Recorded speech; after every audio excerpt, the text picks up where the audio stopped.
Gabriel with his second start. Aaron Rodgers in his 21st season. How about this? Jalen Ramsey. Jalen Ramsey had 2 sacks in this game. Wow. He's playing in a game with Myles Garrett and T.J. Watt, and he was the best pass rusher. Unbelievable. It's really, really cool. He hasn't had very many sacks even in his career, but just an awesome effort from him, and then Rodgers doing things like this. Guys, the DK thing is working. DK to Pittsburgh is working. I mentioned it earlier with Pickens. He's in Dallas now. That's working. All of this is working. Let's celebrate some things that are working. It's great. And Rodgers is working. And by the way, they're 4-1. 4-1 in the AFC North is 8-1. It's incredible. Afterwards, we heard from Aaron Rodgers and Myles Garrett. Go ahead and take a listen to hear Myles Garrett whine about how they're not winning at all while he counts his money. You know, for the most part, that's a really good defense that's going to stand up most of the game. We just had to make the most of, you know, a short field on one of them, and then a couple of really nice sustained drives in the second half. It seems like every game, the script is kind of the same, where the offense really isn't going up in terms of it's a little more frustrating and difficult to kind of deal with, so it goes to the mind. Yeah, it's frustrating. It's frustrating. To lose the same way every time, it's frustrating as hell. He understands the question. He validates the answer. The Browns are looking at the Steelers at the top of the division as they sit at 4-1 in the AFC North and in their year as well. The Bengals trail at 2-4, and the Browns continue to find challenges in the face of adversity. And the Ravens, oof, that's a whole different conversation.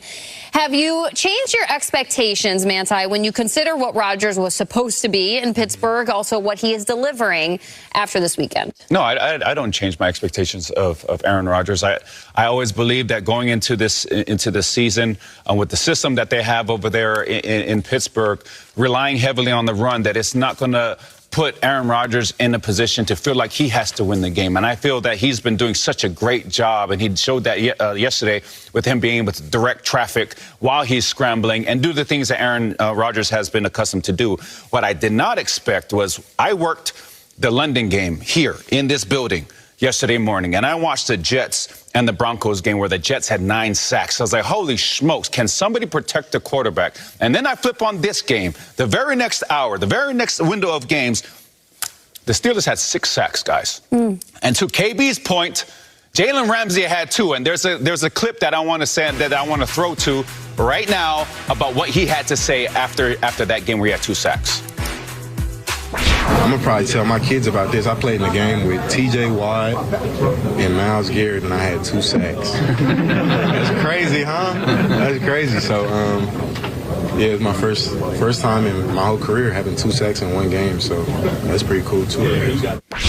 He had 2 sacks.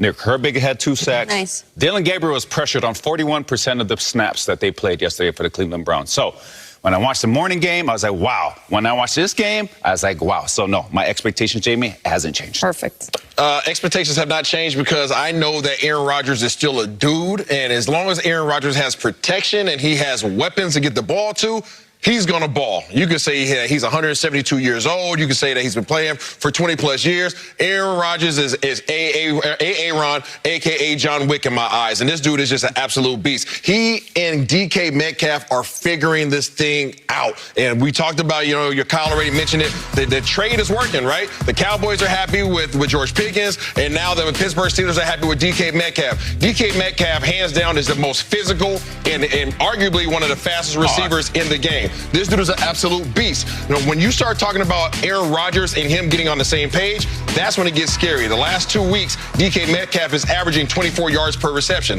The last 4 weeks, DK Metcalf is averaging 1 touchdown per game. So these guys are starting to get it figured out, and once they are on the same page and once they incorporate a running game, this offense is going to be hard to stop.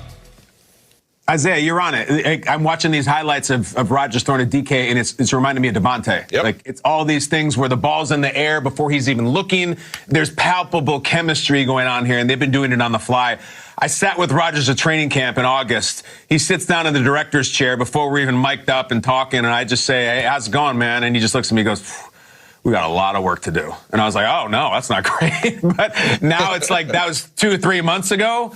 And look what we're looking at. And, yeah, my expectations have changed for the Steelers. You know why? Because of Burrow and Lamar being out. I said they're 4-1. They're 8-1. The AFC North is a totally different scale. The Bengals are broken. The Ravens are broken. The Browns are the Browns. 4-1 is like Are we done? Like, are we going to win the division? I know there's a lot of football left to play, but let me save you the mystery. The Steelers are going to be, let's call it maybe 12-5.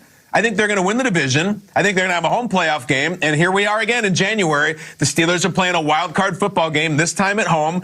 And we'll see. The difference is now they have Aaron Rodgers and they never have in the past. It's going great. Like, I know that Mike Tomlin has his critics and Rodgers has his critics. 4-1 right now in the AFC, looking smooth. They already have division wins. Like, let's go. Is this, if you would have signed up for 4-1 at the beginning of the season and Rodgers is throwing touchdowns and DK looks great, what is really the problem with Pittsburgh? They're a really good team. But I'll bring it full circle, guys, because I asked the question at the beginning of the show. Who is the best team in the NFL? Now you got some Steelers fans like, it's Pittsburgh. I don't think Pittsburgh's the best team in the NFL right now, but honestly, who cares? They're in the worst division in the NFL, and they're stacking wins. That's all I care about. Their defense can be talented. Their coach can be great, but it really has a lot to do with the hands of that quarterback. I had a very rare opportunity over the last 2 seasons. I had that Jets game in London last year when Salah got fired after, where Rodgers was in a production meeting with us. I had this year's Steelers-Ireland game, and the difference in a year that was made for that man in our meetings and our interactions. He's happy, he's joyful, and he actually credits Pat Freiermuth as the guy in the locker room in the summer to say, hey, we all want to hang out with you. We want to, get on the same rhythm and make sure we're all in unison. And Rodgers says to him, well, if you want to take a trip to California, I'd be happy to have you. Now, Rodgers admitted to us that this has been said to him before, and he always invites guys, but it never really was executed to its fullest extent. And I wondered, honestly, are people intimidated of him? Do they really want to go out to Malibu? And he's credited Pat Freiermuth for being the one that's, no, we are all showing up in Malibu. We're going to go to dinner. We're going to have the sushi. We're going to see the Dolphins, and we're going to throw at UCLA. Nice. And clearly, this thing is panning out now months later, and it's because someone actually put the effort in. And Rodgers was like, a lot of people say that to me, but they never actually buy the ticket. So, guys, young people in the NFL, buy the ticket. Go hang out with your quarterback, okay? It works. Have the sushi. You don't know what what's going to unfold for you that season.